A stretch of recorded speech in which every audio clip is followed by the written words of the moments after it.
Hello guys, welcome back to the MMA revolution India. मैं हूं रोहित और मेरे साथ है दिव्यांशु नौडियाल। और आज हमारे साथ जुड़ने वाले एक स्पेशल गेस्ट नीरज पंगाल, जो कि एक एमएमए फाइटर है और इंडिया के अपकमिंग स्टार है। तो नीरज भाई, मेरा नाम दिव्यांशु है। एंड ये रोहित है। इसको शायद आपने देखा होगा, इसने क्वेश्चन पूछा था उस टाइम पाइसा मैम हाँ से। भाई, इनको इनको जानता हूँ मैं। हाँ जी। तो thank you so much Neeraj भाई, अपना टाइम देने के लिए। एंड काफ़ी अच्छा लगा आप आए हमारे साथ। तो वैसे हमने आपका इंट्रो दे दिया है, लेकिन अगर आप अपने शब्द में कुछ बताना चाहें ऑडियंस को तो। इनवाइट करने के लिए थैंक यू भाई। मेरा नाम नीरज पंघाल है। मैं हरियाणा से हूँ। मैं प्रोफेशनल एमएमए फाइटर हूँ। मैं एमएफएन में फाइट करता हूँ। मेरा प्रोफेशनल रिकॉर्ड 410 है। तो नीरज भाई, आपकी एमएमए की जर्नी कैसे स्टार्ट हुई है? एमएमए की जर्नी बचपन में जैसे डब्ल्यू डब्ल्यू ई देखते थे टीवी में, तो उससे थोड़ा कि हाँ मेरे को भी कुछ फाइट में ऐसे करना है कुछ, तो वहीं से स्टार्ट हुआ। एज तो ए हॉबी स्टार्ट हुआ था, फिर देखा कि हाँ इंडिया में भी इसका स्कोप है, फ्यूचर है, तो प्रोफेशनली स्टार्ट करा फिर। इससे पहले कोई गेम खेला है नीरज भाई? इससे पहले बॉक्सिंग, रेसलिंग, किक बॉक्सिंग जो भी मिला ट्रेनिंग कर ली ऐसे, ये बस एज ए हॉबी। नीरज भाई, आप बचपन से ट्रेनिंग करते आ रहे हो या फिर आपने बाद में शुरू किया? ट्रेनिंग तो बचपन से है, जैसे मैं गांव से बिलोंग करता हूँ, तो हाँ वहाँ जी। पे सुबह जल्दी उठ के रनिंग करने जाना, एक्सरसाइज करना, तो एक स्पोर्ट कल्चर है हरियाणा में गांव में। हम्म। तो वहीं से बस स्टार्ट हुआ था। फिजिकल एक्टिविटी से स्टार्ट हुआ था। फिर इंटरेस्ट लगा मार्शल आर्ट्स में, तो वहां से किक बॉक्सिंग, बॉक्सिंग, रेसलिंग ऐसे स्टार्ट करा। तो फिर एज ए प्रोफेशनल करियर मैंने एमएमए को चूज करा। तो नीरज भाई, मैं पूछना चाहूंगा कि आपने बॉक्सिंग किया, रेसलिंग किया, सब कुछ किया, लेकिन आपने एमएमए को ही क्यों चुना? जैसे कि आपने कहा आपकी हॉबी वो थी, बट आपने ये चुना क्यों? एमएमए के अंदर ज्यादा वायलेंस है, ज्यादा एग्रेशन है, तो इसमें आप कुछ भी कर सकते हो कि पंच, किक, एल्बो नी, कुछ भी करो, आपको कोई रोकने वाला नहीं है। तो इसलिए एमएमए को चूज करा कि हाँ ये बेस्ट है, आप कुछ भी करो, कोई फर्क नहीं पड़ता है। नीरज भाई, आपका कोई फेवरेट यूएफसी फाइटर कौन है आपका? या फिर फेवरेट फाइटर कौन है जिसको आप देखते हो कि ये मेरा रोल मॉडल है? फेवरेट तो जो सक्सेसफुल फाइटर है सब हैं, बाकी फेवरेट मैं अपना खुद का हूँ कि हाँ मेरे को अपने आप को बेटर बनाना है। तो मैं अभी ये पूछूंगा कि अभी आपने एमएफएन को छोड़ के कभी बाहर की लीग में ट्राई करोगे आप, या आपको अभी एमएफएन ही सही लग रहा है? इंडिया में एमएफएन का फ्यूचर बहुत अच्छा है, बहुत अच्छा अच्छा। स्कोप है, अच्छे पैसे मिलते हैं फाइट करने के। तो अभी मेरा फोकस पूरा एमएफएन के ऊपर है, मेरे को टाइटल के लिए जाना है, टाइटल विन करना है। तो अभी मैं सिर्फ एमएफएन के बारे में सोच रहा हूँ। आगे जो भी होगा वो देखते हैं क्या होगा क्या नहीं, बट मेरा पूरा फोकस अभी एमएफएन पे है कि मेरे को लाइट वेट में टाइटल विन करना है। ओ नाइस। तो नीरज भाई, आपने अभी टाइटल की बात करी कि आपको टाइटल खेलना है, टाइटल टाइटल फाइट जीतनी है। शायद हम आपने हमारी लास्ट वीडियो देखी होगी। हमने लास्ट वीडियो इसी के ऊपर बनाई थी कि टाइटल फाइट आपके और दिगंबर के बीच होनी चाहिए। तो क्या आपने वीडियो देखी पहले? मैंने वीडियो देखी है, मैंने क्वेश्चन भी सुना था वहां पे प्रेस कॉन्फ्रेंस में। तो ये बिल्कुल होनी चाहिए, क्योंकि लाइट वेट में अगर सबसे सबसे ज्यादा डिजर्व जो करता है बंदा टाइटल के लिए, दिगंबर है मेरे बाद। बल्कि मेरे से पहले है दिगंबर तो। उसका कोई लॉस नहीं है, मेरा एक लॉस है एमएमए में। तो ये टाइटल फाइट मेरे और दिगंबर के बीच होनी चाहिए। हाँ। तो नीरज भाई, आपने बताया कि दिगम आपकी एक ही लॉस है दिगंबर के साथ, है ना? तो अगर आप दोनों के बीच में ये फाइट होती है, तो क्या ये पर्सनल है आपके लिए या फिर बस एक नॉर्मल फाइट की तरह आप इसको देख रहे हैं?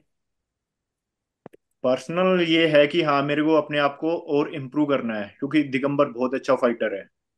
आज के टाइम पे उसकी स्ट्राइकिंग इंडिया में शायद सबसे अच्छी है। तो अगर मेरे को दिगंबर के साथ कॉम्पीट करना है, फाइट विन करनी है, तो उससे ज्यादा हार्ड वर्क करना पड़ेगा, उससे ज्यादा इम्प्रूव करना पड़ेगा। तो ये पर्सनल बस अपने आप को इम्प्रूव करने के लिए है, बाकी ये प्रोफेशनल है। जी। तो अभी मैं पूछना चाहूंगा नीरज भाई, जब आप लास्ट टाइम पे दिगंबर भाई से मिले थे, प्रेस कॉन्फ्रेंस में आप दोनों साथ में थे, तो उस टाइम क्या बातें हो रही थी? ऐसा कुछ हो रहा था कि, मतलब देखो ये एक नॉर्मल है फाइट करना, लेकिन आपस में आप दोनों क्या बातें कर रहे थे, अगर आप प्लीज बताना चाहो। और कैसा लग रहा, एज ए आपने वहां पे बात करी, एज ए ह्यूमन बीइंग आपको दिगंबर सिंह रावत कैसे लगते हैं? दिगंबर एक अच्छा फाइटर है, जब भी मेरे से मिलते हैं बात होती है उससे। बल्कि हमारी फाइट से पहले भी बात हुई है, फाइट के बाद भी बात हुई है। तो पर्सनल ऐसा कुछ भी नहीं है, कोई इशू नहीं है पर्सनल, जब भी मिलते हैं बात करते हैं। ये बस हम एक ही वेट कैटेगरी में है, तो अगर हमें टाइटल के लिए जाना है तो आपस में फाइट करनी पड़ेगी, क्योंकि सबसे ज्यादा विन दिगंबर का है और मेरा है लाइट वेट में।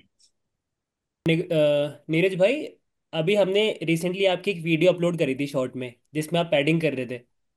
तो दिगंबर ने भी वो वीडियो देखी थी, तो दिगंबर ने मेरे को पर्सनली उसको बोला था कि आप काफ़ी शार्प लग रहे हो, आपके जो खासकर जो 1-2 है वो काफ़ी अच्छा निकल रहा है।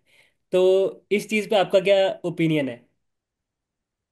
देखो, अप्रिशिएट एक दूसरे फाइटर को करना ही अच्छी बात है। तो मैं तो खुद बोलता हूँ ये दिगंबर की स्ट्राइकिंग सबसे अच्छी है आज के टाइम पे इंडिया में। तो मैं भी अपने आप को इम्प्रूव कर रहा हूँ, मेरी टेक्निक अभी और ज्यादा शार्प होगी। मेंटली मैं ज्यादा काम हूँ, टेक्निकली ज्यादा शार्प हो रहा हूँ। तो हर कोई इम्प्रूव होता है टाइम के साथ। ओके।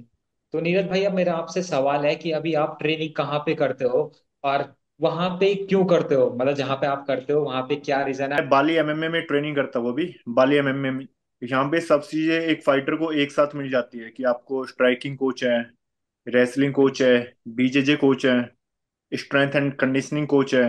सब चीजें आपको एक जगह पे मिल जाती है। तो यहाँ पे और ओके। इंटरनेशनल फाइटर्स काफी हैं, तो काफी कुछ सीखने को मिलता है एक दूसरे के साथ। जैसे एमएमए फाइटर है, वो मतलब इंडिया में उसको अगर ट्रेनिंग नहीं मिल पाती अच्छे से तो वो बाहर जाता है। तो मतलब क्या आप लोगों के पास इतना पैसा होता है, आपने इतना पैसा कमाया है कि आप बाहर जाके रह सकते हो, वहां पे एक अच्छी ट्रेनिंग ले सकते हो? मतलब एमएमए में जो भी आ रहा है, अगर कोई इसको अपना करियर मान मान रहा है, तो आपको लगता है कि वो अच्छे पैसे कमा पा रहा है, उसका करियर सेफ है? ये डिपेंड करता है कि आप फाइट कहाँ पे कर रहे हो। अभी एमएफएन में फाइट करता हूँ मैं, तो मेरे को एमएमए, अगर मैं एमएफएन में फाइट करता हूँ तो मेरे को फाइट से अच्छा पैसा मिलता है, तो उसको मैं अपने ऊपर ट्रेनिंग पे खर्च करता हूँ उसको। मेरे को ये नहीं कि मेरे को घर पे देना है या कुछ और कुछ करना है। मेरे को जो भी पैसा फाइट से मिलता है उसको अपनी ट्रेनिंग के ऊपर खर्च करता हूँ मैं। और ये सबका अलग अलग है, कि कोई फाइटर खर्च कर सकता है, किसी का घर से बजट होता है कि हाँ घर वाले अलाउड करते हैं कि पैसा देते हैं। सबका अलग अलग है। कोई नहीं कर पाता तो इंडिया में रह के ट्रेनिंग करता है, अगर जो कर पा रहा है वो बाहर आके ट्रेनिंग करता है। सबका अलग अलग होता है ये। तो नीरज भाई, अभी आपने लास्ट टू लास्ट क्वेश्चन में ये बताया था कि वहाँ पे आपको सारे कोचेस मिल जाते हैं, बीजेजे का मिल जाता है, रेसलिंग का मिल जाता है। तो जैसे हम आपको फाइट करते देखते हैं तो हमें एक्सपेक्टेशन हमें ये रहती है कि स्ट्राइकिंग देखने को मिलेगी। हालांकि हमें कुछ टेकडाउन्स देखने को मिले हैं, लेकिन एक्सपेक्टेशन आपसे वही रहता है कि एक हाईलाइट के हो, जैसे आपने लास्ट फाइट में करा था फिनिश, हमें वो देखने को मिलेगा। तो क्या हम आगे की फाइट्स में आपकी रेसलिंग देखने को मिल सकती है, या फिर आप मतलब ज़्यादा गेम प्लान आपका क्या रहता है कि ऑब्वियसली स्ट्राइकिंग ज़्यादा आपका फोकस रहता है, लेकिन क्या रेसलिंग भी देखने को मिल सकती है, एंड बीजेजे खासकर सबमिशन अटेम्प्ट्स? बिल्कुल, फाइट में कुछ भी देखने को मिल सकता है, ये टाइमिंग के ऊपर है कि आपको क्या टाइमिंग मिलती है। तो मैं ट्राई कर रहा हूँ कि अपने रेसलिंग को भी इम्प्रूव करने का। बीजेजे के ऊपर भी फोकस है मेरा और स्ट्राइकिंग के ऊपर भी है। तो सब चीजें फाइट में देखने को मिलेगी आगे जाके।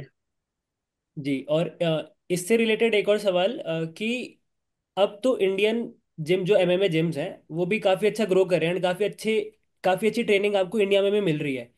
तो इस चीज़ पे क्या ओपिनियन है? एंड इसके साथ एक और सवाल कि होता क्या है इंडिया में, मतलब जो एक्सपीरियंस है कि इंडिया में फ्लाई वेट और बैंटम वेट में ज़्यादा कंपटीशन रहता है, क्योंकि इंडियन जो जीन्स रहते हैं वो हाइट अराउंड इतनी ही रहती है, 5'7", 5'8" मोस्टली।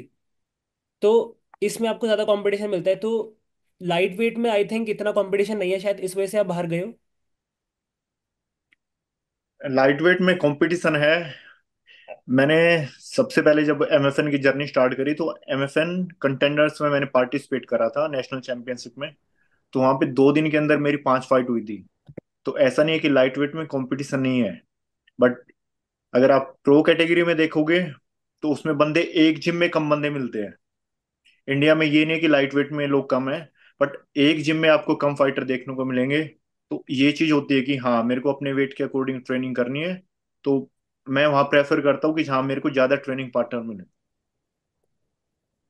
तो नीरज भाई, अब थोड़ा अपने कंटेंडर्स की कहानी बताइए, कैसा था वो? मतलब एमएफएन में जब आप फाइट करते हो ना, तो वहां पे तो ये होता है बस मेरे को एक फाइट खेलनी है। लेकिन देखो, अगर आप कंटेंडर्स में खेल रहे हो, आपको आपको पता नहीं है आपकी एक फाइट होगी, दो, एक फाइट तो होगी ही नहीं, तीन फाइट तो होगी, लेकिन तीन हो सकती है, चार हो सकती है। जैसे आपने कहा कि पांच फाइट, मतलब पांच फाइट खेलने के बाद बंदा क्या ही हो जाता है, मतलब उसकी जो बॉडी रिकवर करना वो बहुत मुश्किल हो जाता है। तो उस टाइम की वो कहानी बताइए कैसी थी, मतलब वो कंटेंडर्स वाली कहानी अपनी। कंटेंडर में सबके साथ ये होता है कि हाँ मेरे को 3 फाइट करनी है, 4 करनी है, 5 भी हो सकती हैं। तो ये प्रेशर सबके ऊपर होता है, किसी एक फाइटर के ऊपर नहीं होता है। तो सबकी परफॉर्मेंस जैसे जैसे फाइट आगे जाती है तो वो कम होती जाती है, तो सब एक लेवल पे होते हैं। बट मेंटली जो स्ट्रांग होता है लास्ट में, उसके चांसेस ज्यादा होते हैं विन करने के। और इसमें इंजरी का चांसेस होता है ज्यादा, कि आपको एक फाइट करी, आपको इंजरी नहीं हुई, ये अच्छी बात है, आप नेक्स्ट फाइट को इजिली विन कर सकते हो। अगर आपको पहली फाइट में इंजरी हो गई कुछ, तो नेक्स्ट में फिर आपको वो वाली परफॉर्मेंस देखने को नहीं मिलेगी। तो प्रेशर तो होता है ओके। कि हाँ मेरे को इंजरी ना हो। तो सबसे पहले तो आपको इंजरी से डिफेंस करना है। हाँ। तो नीरज भाई, आपने इंजरी की बात करी, तो जो आपकी 2 दिन में 5 फाइट्स थी, क्या उसमें आपको कोई इंजरी हुई थी या फिर अच्छी फाइट्स गई थी, मतलब आपके लिए? नहीं, उसमें मेरे को कोई इंजरी नहीं हुई।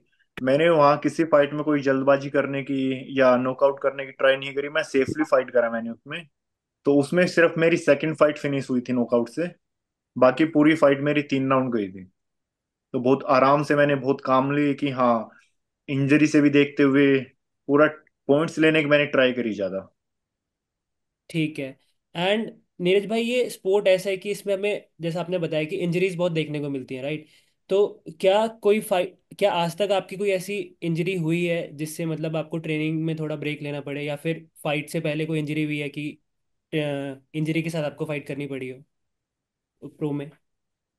मेरे को 10 साल पहले लोअर बैक की इंजरी हुई थी, तो स्लिप डिस्क की इंजरी हुई थी, तो उसको हील करने में 4 से 5 साल लग गए थे। तो वो आज अब भी कभी कभी होता है कि हाँ जब मैं वेट कट पे होता हूँ तो वहां पे पेन फील होता है। अभी आपको कोई न्यूज मिली है एमएफएन से कि आपकी एमएफएन 16 में फाइट होगी या नहीं?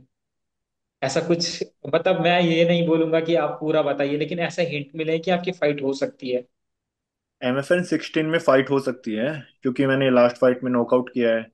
दिगंबर है, उसने भी अपने अपोनेंट को नॉकआउट किया है। तो एक हाइप बन रही है फाइट की कि हम दोनों दोनों एक नॉकआउट करके आए हैं। तो लोग देखना चाहते हैं इस रीमैच को।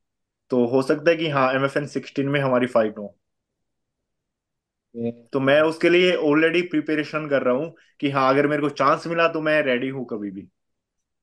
तो मैं एक और चीज पूछना चाहता हूँ कि अगर नॉकआउट का बदला नॉकआउट से ही होगा या किसी और चीज से, इसके बारे में क्या सोचा आपने? क्योंकि देखो, ऑडियंस को ना पता है क्या पसंद आता है। सच बोलो, अगर कोई सबमिशन मारे या किसी ने नॉकआउट मार दे, वो बड़ा पसंद आता है पब्लिक को। तो क्या आप ऐसा कुछ देने वाले हो हम लोगों को, ऑडियंस को?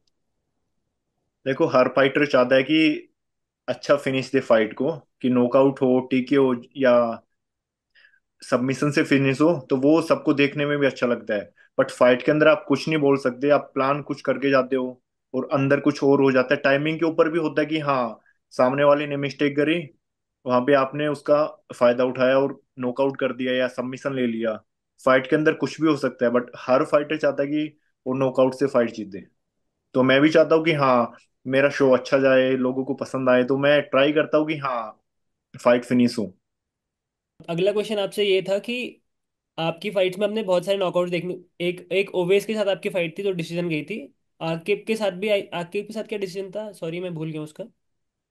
आकिब के साथ डिसीजन था, ओवेश याकूब के साथ सीजन था। सबमिशन से फिनिश था, स्टैंडिंग गिलेटिन। ओके। तो जैसे आपका जो प्रो करियर रहा है उसमें आपके बेस्ट मोमेंट्स कौन से रहे हैं, मतलब कि हाँ ये मेरा हाईलाइट है? ऑब्वियसली लास्ट फाइट में आपका केओ था एक, वो आपकी हाईलाइट था।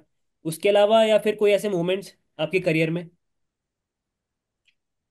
प्रो करियर में मेरा सबसे अच्छा मोमेंट ओवेश याकूब के साथ था, कि उसने मेरे को डबल लेग किक डाउन किया, मैंने उसको डिफेंड करते हुए स्टैंडिंग गिलेटिन लिया। तो वो सबसे अच्छा था, वो टाइमिंग अच्छी थी, वो टेक्निकली भी अच्छा था, as a physical strength wise भी वो अच्छा था, कि हाँ आपको स्ट्रेंथ चाहिए स्टैंडिंग स्टैंडिंग गिलेटिन फिनिश करने में। वो तो है, काफी स्ट्रेंथ चाहिए एंड काफी अच्छी फाइट थी वो। दोनों तरफ से काफी अच्छे पंचे, स्ट्राइकिंग भी बोल सकते हैं एंड ग्रैपलिंग एक्सचेंजेस भी काफी देखने को मिले थे। तो नीरज भाई, आपको ना वेट कट करने में कितनी डिफिकल्टीज आती है? अभी आपका करंट वेट क्या है अभी? अभी मेरा करंट वेट ऑलमोस्ट 80 kg है। तो मैं अराउंड टेन ओके। के जी वेट लॉस करता हूँ। बट तो उस मेरा है टाइम कि क्या मैं क्या एक दिक्कत महीना आती पहले है? अपना वेट लॉस स्टार्ट कर देता हूँ डाइट से, कि हाँ मैंने अपना कार्ब्स कम कर दिए, फैट्स कम कर दिए, तो हाई प्रोटीन डाइट पे वो धीरे धीरे फिर इजीली कट हो जाता है लास्ट टाइम पे। कभी ऐसा हुआ कि बहुत दिक्कत हुई है? जैसे हम कभी कई फाइटरों को देखते हैं, वो बहुत ही मतलब बहुत वीक हो जाते हैं। कभी ऐसा हुआ है आपके साथ? नहीं, ऐसा कुछ नहीं है। मैं स्टार्टिंग से ही, जैसे फाइट कैंप स्टार्ट होता है तो मैं अपना फोकस करता हूँ अपनी डाइट के ऊपर, कि हाँ मेरी डाइट अच्छी हो। तो लास्ट मोमेंट पे अगर आप ज्यादा वेट लॉस करते हो तो आपको फाइट में परफॉर्मेंस के ऊपर इफेक्ट आता है। तो ओके। मैं स्टार्टिंग से अपना डिसिप्लिन के साथ, डाइट के साथ, प्रॉपर न्यूट्रिशन के साथ स्टार्टिंग से अपना चलता हूँ फाइट कैंप में। तो नीरज भाई, आपने फाइट कैंप का जिक्र किया तो मैं दो क्वेश्चन पूछना चाहूंगा इससे। क्या, पहला क्वेश्चन ये है कि क्या आपका फाइट कैंप अभी चल रहा है, आपका स्टार्ट हो गया है फाइट कैंप? फाइट कैंप तो ऑलरेडी, अगर आप प्रो फाइट कर रहे हो तो हमेशा आपको ट्रेनिंग में रहना पड़ता है। अगर आपने ब्रेक दिया तो आपकी ट्रेनिंग दोबारा जीरो से स्टार्ट करनी पड़ेगी। तो ऑलरेडी आप बोल सकते हो कि हाँ मैं ट्रेनिंग कैंप में हूँ। ठीक है। बाकी नीरज भाई, एक जनरल क्वेश्चन था कि आजकल हम काफ़ी वीडियोस देख रहे हैं जिसमें काफ़ी कोचेस और काफ़ी प्रोफेशनल फाइटर्स, खासकर यूएफसी के फाइटर्स की वीडियोस हैं कि हार्ड स्पारिंग वो लोग अवॉइड कर रहे हैं। जैसे अगर आप चाहे रेसलिंग एंड बीजेजे, वो सजेस्ट कर रहे हैं कि आप इसमें हार्ड स्पारिंग कर सकते हो, लेकिन बॉक्सिंग में थोड़ा, बॉक्सिंग किक बॉक्सिंग में वो थोड़ा हार्ड स्पारिंग अवॉइड कर रहे हैं। उनका ये कहना है कि अगर आप ब्रेन डैमेज पहले ही इतना ले लोगे या फिर इंजरीज आपको ज़्यादा हो जाएंगी, तो हार्ड स्पारिंग से बढ़िया है एक फ्लो स्पारिंग, टच स्पारिंग करने का वो लोग बोल रहे हैं। तो आपकी जैसे ट्रेनिंग चलती है फाइट कैंप की, तो आपका इस चीज़ में क्या मानना है कि हार्ड स्पारिंग ज़्यादा होनी चाहिए या फिर टच स्पारिंग होनी चाहिए? एंड आपका रूटीन कैसे रहता है वैसे फाइट कैंप में, अगर आप शेयर करना चाहो तो? स्पारिंग के अंदर आपको लाइट जाना चाहिए। आपको कि हाँ बॉडी शॉट आप थोड़े हार्ड ले सकते हो, बट फेस के ऊपर या हेड के ऊपर आपको, एक तो आपको हेड गियर के साथ स्पारिंग करनी चाहिए। और हेड के ऊपर ज्यादा हार्ड शॉट नहीं करने चाहिए, क्योंकि आपका जितने आप सर के ऊपर या फेस के ऊपर पंच लोगे, किक्स लोगे, आपका ब्रेन डैमेज होता है वो चीज। तो आपको स्पारिंग में लाइट जाना चाहिए, आपको इंजरी नहीं लेनी है बस। और सबसे ज्यादा कि आपको अपने ब्रेन को डैमेज होने से बचाना है, क्योंकि ऑलरेडी आप जब फाइट करने जाते हो तो उसमें बंदा, आपका अपोनेंट 100% जाता है, किक्स के साथ, पावर के साथ, एल्बो, नी, पंच, सब कुछ 100% आती है। तो आपको स्पारिंग में ट्राई करना चाहिए कि आप लाइट जाओ, टेक्निकली जाओ। टेक्निकली अगर आप स्पारिंग करोगे तो आप इम्प्रूव भी कर सकते हो और इंजरी से डिफेंस भी कर सकते हो। तो ब्रेन को डैमेज होने से बचाना सबसे बड़ी बात है आज के टाइम पे। तो ब्रेन तो आपको, अगर आप फाइट बंद कर दी आपने, 5 साल बाद, 10 साल बाद, आपको अपना ब्रेन तो चाहिए। कोई एमएमए में तुम्हारे साथ नहीं होता है। जब आप फर्स्ट टाइम करोगे, आप किसी को अपनी चोट नहीं दिखा सकते, क्योंकि वो चीज आपने चूज करी है। कभी हुआ है ऐसा कि यार सब कुछ छोड़ दो यार, ये गेम नहीं है? कभी, चाहे एमेच्योर में हुआ है चाहे प्रो में हुआ है, कभी ऐसा? मेरे साथ प्रो में हुआ है। आपको अच्छा। अपने आप को, अगर आप किसी इंजरी से सफर कर रहे हो, मेंटली सफर कर रहे हो, किसी को फर्क नहीं पड़ेगा। फाइट करना आपने चूज करा है।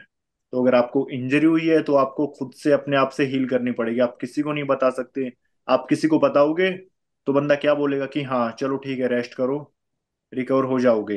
बट ये फाइट करना आपने चूज करा है। तो हील करना आपका काम है, उसको झेलना आपका काम है। आप टायर्ड फील कर रहे हो, वो आपका काम है। या तो आप फाइट करना छोड़ दो, आराम से रहो, कंफर्टेबल रहो। अगर आपने चूज करा है फाइट करना तो वो चीज आपको झेलनी पड़ेगी।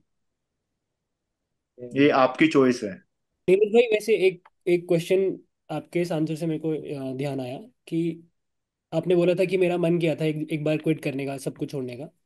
तो बहुत बार क्या होता है कि फाइटर की जर्नी में क्या होता है, एक लॉस आती है एंड उस लॉस के बाद ऐसा होता है कि मेरे को नहीं करना है, जो भी हो जाता है। तो दिगंबर के साथ आपकी, आप दिगंबर के साथ हार गए थे, ठीक है।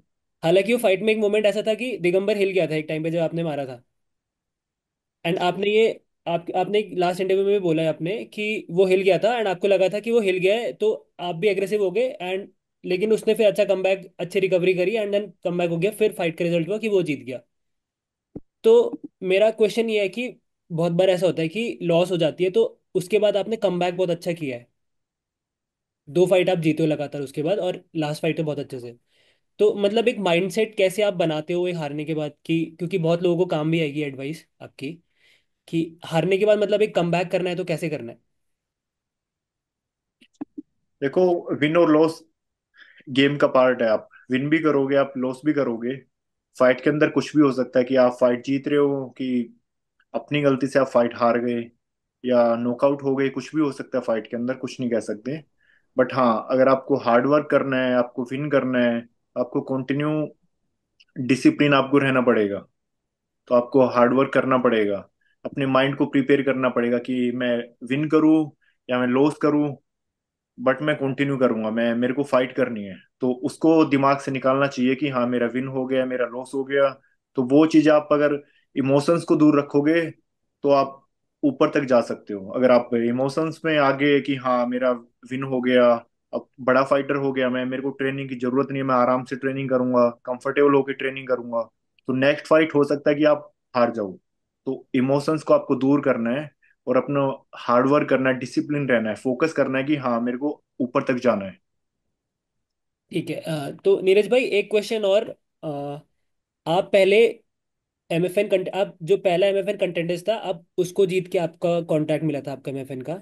एंड उसमें जो आपने फाइट करी थी वो वेल्टर वेट में करी थी। उसमें वेल्टरवेट कैटेगरी में मैंने पार्टिसिपेट करा था, और 2 दिन के अंदर 5 फाइट करी। उसमें ओवेस याकूब के साथ फाइट हुई है मेरी, जो नेशनल चैंपियन था, इंटरनेशनल मेडलिस्ट था। ज्योति कलीटा के साथ फाइट हुई है, जो अभी सेकंड एमएफएन कंटेंडर्स में वेल्टरवेट में चैंपियन बना है। तो मेरी फाइट काफी टफ थी उसके अंदर। तो ठीक। बस माइंड सेट था कि मेरे को विन करना है, मेरे को एमएफएन का कॉन्ट्रैक्ट विन करना है वहां से। बट मेरी 5 फाइट थी, वो बहुत अच्छी गई है, टफ अपोनेंट थे। और फाइट देख के वहां पे मेरे को best male fighter of the year का अवार्ड वहां से मेरे को मिला था, और एमएफएन का कॉन्ट्रैक्ट वहां से विन करा मैंने। ठीक है, तो उस टाइम पे आपने वेल्टर वेट में फाइट करी थी, तो आपने डिसाइड कब किया कि मेरे को नहीं, मेरी वेट कैटेगरी नीचे है, मुझे नीचे जाना चाहिए, एंड फिर मुझे आपने फिर लाइट वेट कब डिसाइड किया कि मेरे को लाइट वेट में खेलना है। मैंने पहले से डिसाइड करा था कि लाइट वेट में फाइट करूंगा मैं प्रो में, क्योंकि आप अमेचर के अंदर जाओगे तो ज्यादा वेट कट नहीं कर सकते। ज्यादा वेट कट करोगे तो रिकवरी में फिर उतनी आपको मुश्किल आती है, क्योंकि अमेचर में क्या होता है कि सेम डे आपका वेट चेक होगा, सेम डे आपकी फाइट होगी। अगर आपने ज्यादा वेट कट करा तो आप रिकवर नहीं कर पाओगे। तो इसलिए मैंने वेल्टर वेट में करा था वहां पे। बाकी आपसे ये भी पूछना था कि आपने काफ़ी अलग अलग जिम्स में भी ट्रेनिंग करी है, राइट? अभी आप बाली में कर रहे हो, लेकिन इससे पहले आपने काफ़ी अलग अलग जगह ट्रेनिंग करी है। तो कैसा एक्सपीरियंस था अगर आप बताना चाहो वहाँ का तो। मैंने ऑलमोस्ट इंडिया के अंदर, इंडिया से बाहर अच्छे जिम्स के अंदर मैंने ट्रेनिंग करी है, अच्छे कोचिज के अंदर मैंने ट्रेनिंग करी है। तो हर जगह से मेरे को कुछ ना कुछ सीखने को मिला है। तो हर जगह, हर जिम अपने अकॉर्डिंगली अच्छी है। तो सबका अपना अपना ट्रेनिंग का स्टाइल है, सबकी अपनी अच्छी फैसिलिटीज है, अच्छे कोचिज हैं। तो मैं ट्राई करता हूँ कि मैं जहाँ भी ट्रेनिंग करूँ, मैं कुछ ना कुछ सीख के वहां से निकलूँ। तो नीरज भाई जैसे अभी आप बाली में ट्रेनिंग कर रहे हो, एंड अगर कोई और फाइटर इंडिया का, या इंडिया की बात करते हैं हम, तो इंडिया के अगर किसी और फाइटर को अगर बाली में ट्रेनिंग करनी है, तो वहाँ पे मतलब कैसा रहता है, रहने का कैसे रहता है, ट्रेनिंग का कैसे रहता है, ट्रेनिंग का शेड्यूल क्या रहता है, एंड खासकर वहाँ का क्लाइमेट कैसा है, थोड़ा अगर आप एक्सप्लेन करना चाहो अपना वहाँ का तो। यहाँ की ट्रेनिंग फैसिलिटी बहुत अच्छी है, आपको सब चीजें एक साथ मिल जाएंगी। कोच अच्छे हैं। एक यहाँ जो कोच है, उनको पता है कि उनका फाइटर कैसा फील करता है, मेंटली, फिजिकली, इमोशनली। तो कोच को जो पता होना चाहिए कि आपका एथलीट, आपका फाइटर, आपका स्टूडेंट कैसा फील करता है। तो सबसे अच्छी बात वो होती है कोच की, कि आपको पता होना चाहिए अपने स्टूडेंट के बारे में। तो इसलिए मेरे को यहाँ पे ट्रेनिंग करना अच्छा लगता है कोच के साथ। अगर यहाँ पे किसी को ट्रेनिंग करनी है आके, तो यहाँ पे कोई भी आके ट्रेनिंग कर सकता है, अपना यहाँ पे सब कुछ खुद से करना पड़ता है आपको। खुद से अपना घर लेना पड़ेगा। यहाँ पे अपना खाना पीना जो है खुद बना सकते हो या बाहर से भी आप कर सकते हो। तो बाकी सब कुछ आपको खुद से ही करना पड़ता है। भाई जो अपकमिंग एमएमए फाइटर हैं, जो एमेच्योर है, उनके लिए कोई सजेशन है आपका? अगर वो एमएमए में आना चाहते हैं तो किस माइंडसेट के साथ आए? अगर किसी को एमएमए में अपना करियर बनाना है तो अमेचर से स्टार्ट कर सकते हैं। अच्छी जिम से स्टार्ट करें। आपका कोच अच्छा होना चाहिए। आपको अच्छी गाइडेंस मिलनी चाहिए कि हाँ आपको कैसे स्टार्ट करना है, कैसे फाइट करनी है। तो अच्छी गाइडेंस सबसे जरूरी है। और आप स्टेप बाय स्टेप फिर ऊपर जा सकते हो कि अमेचर से स्टार्ट करा, आपको लगा कि हाँ अभी मेरा लेवल उतना है कि मैं प्रो में कॉम्पीट कर सकता हूँ, तो आपको अपने लेवल के अकॉर्डिंग फिर जाना चाहिए ऊपर। बट मैं देखता हूँ नीरज भाई, यहाँ पे एमएमए फाइटर आते हैं और 2-4 महीने, मतलब कोई तो 1 महीने में ही छोड़ देता है। पहले तो अंदर उसके अंदर बहुत जोश रहता है, वो पहले दिन आएगा जिम में, भाई मेरे को यूएफसी फाइटर बनना है। लेकिन जब वो 1 महीने एमएमए करता है तो उसके बाद वो छोड़ देता है। तो ऐसा सबके साथ होता है। तो आपने ये माइंड सेट कैसे बनाया अपना कि नहीं भाई मेरे को करना है? सबके साथ हुआ होगा आई थिंक, आपके साथ भी हुआ है या नहीं हुआ है? मेरे साथ ऐसा कुछ नहीं हुआ, क्योंकि मेरी चीज हम्म, है, मेरे को फाइट करनी है। मेरे को फर्क नहीं अच्छा। पड़ता एज ए करियर मेरे को करनी है या मेरे को बाहर करनी है। आप मेरे को फाइट कराओ। अब मेरे को रोड पे फाइट करने को बोलो, मैं वहां पे रेडी हूँ। मेरे को बस फाइट करनी है, ये माइंड सेट मेरा है। कभी स्ट्रीट फाइट करी आपने स्कूल में? जैसे होते हैं ना, हम स्कूल में पढ़ते हैं। अरे भाई आप हरियाणा से हो तो मतलब गवर्नमेंट स्कूल से पढ़े हो या आप इंग्लिश मीडियम से? मैं प्राइवेट स्कूल से पढ़ा हूँ। अच्छा। स्कूल के अंदर तो लेकिन लड़ाई करना अलाउड नहीं था। अगर आपने करा तो आपके घर पे फोन जाएगा, टीचर अच्छा। आपकी पिटाई करेंगे, वो अलग से। तो एक दो बार स्कूल के अंदर हुई है, बट मोस्टली स्कूल से बाहर हुई है। कि स्कूल से बाहर कोई चेक करने वाला नहीं है, कोई देखने वाला नहीं है, आप कुछ भी करो। आप लड़ाई करो, लड़ाई करने के बाद अपने अपने घर जाओ, बात खत्म। तो मैटर सॉल्व। तो नीरज भाई, ये हमारे इंटरव्यू का लास्ट क्वेश्चन रहेगा। एंड ये क्वेश्चन मेरा ये है कि क्या इंडियन एमएमए फाइटर्स अच्छा पैसा कमा पा रहे हैं?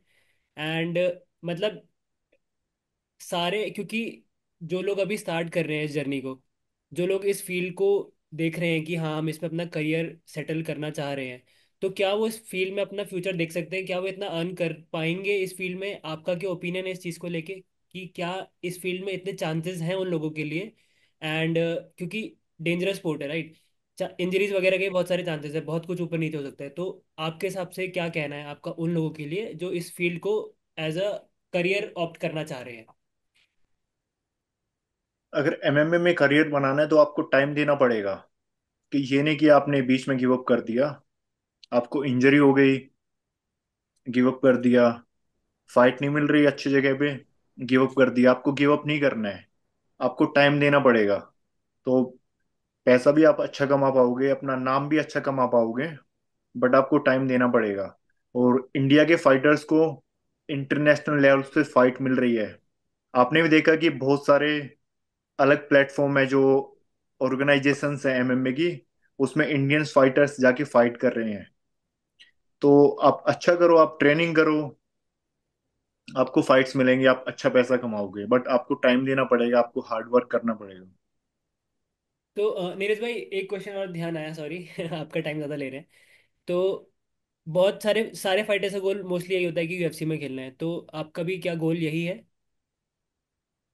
मेरा गोल है, मेरे को फाइट करनी है। मेरे को कहीं पे फाइट करने का मौका मिले। अभी एमएफएन में कर रहा हूँ, हो सकता है कि मैं लाइफ टाइम एमएफएन में फाइट करूँ। हो सकता है कि एमएफएन को मैं छोड़ के मैं रोड पे फाइट करूँ। तो मेरे को बस फाइट करने से मतलब है कि हाँ, जब तक मैं कर सकता हूँ कि हाँ मेरे अंदर है, मैं अच्छी ट्रेनिंग कर सकता हूँ, अपने आप को पुश कर सकता हूँ कि इस लेवल पे हूँ मैं, फाइट करूँ। तो मेरे को फाइट करनी है तब तक। तो आप कौन से ऑर्गेनाइजेशंस में कर रहे हो, कहाँ पे कर रहे हो, कौन से इवेंट में कर रहे हो, मेरे को फर्क नहीं पड़ता है उससे। मेरे को फाइट करने से मतलब है बस। ठीक है। एंड क्या जैसे फाइट, क्या मैं अपनी थोड़ा डाइट के बारे में बताएंगे आप? डाइट क्या लेते हैं एंड क्या कुछ चीज़ अवॉइड करते हैं? जैसे बहुत लोग शुगर अवॉइड कर देते हैं, राइट? तो आप क्या क्या डाइट रहती है आपकी?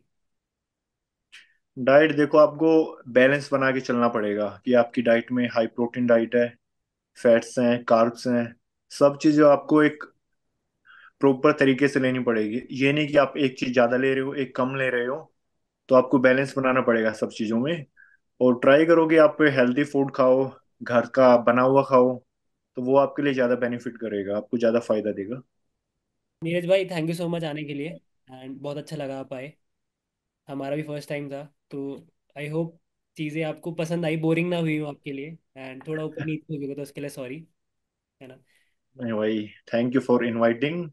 बात करके अच्छा लगा कि हाँ, एक फाइटर कैसा फील करता है, क्या क्या चीजें चल रही होती हैं, तो शेयर करना कई बार अच्छा लगता है कि हाँ, अपने बारे में बताना। जी, बाकी जाने से पहले आप ऑडियंस को या अपने फैंस को कुछ मैसेज अगर देना चाहो तो। मैसेज है कि मैं ट्रेनिंग पे हूँ और ट्राई कर रहा हूँ कि जल्दी आपको अच्छी फाइट देखने को मिले। तो सबको सपोर्ट करने के लिए थैंक यू बोलना चाहूंगा कि मेरी हर फाइट में लोग आते हैं, हूटिंग करते हैं, सबसे ज्यादा क्राउड देखने को मिलता है कि हाँ, मेरे नाम की हूटिंग हो रही है, लोग चिल्ला रहे होते हैं मेरे नाम को लेके। तो अच्छा लगता है कि हाँ, इतना सपोर्ट मिल रहा है। तो मैं ट्राई करूंगा मेरी फाइट नेक्स्ट जब भी हो एमएफएन में तो एक अच्छा शो जाए। ठीक है, तो thank you so much again Neeraj भाई। आई होप कि आपको फाइट मिले एमएफएन 16 में दिगंबर के साथ मिले।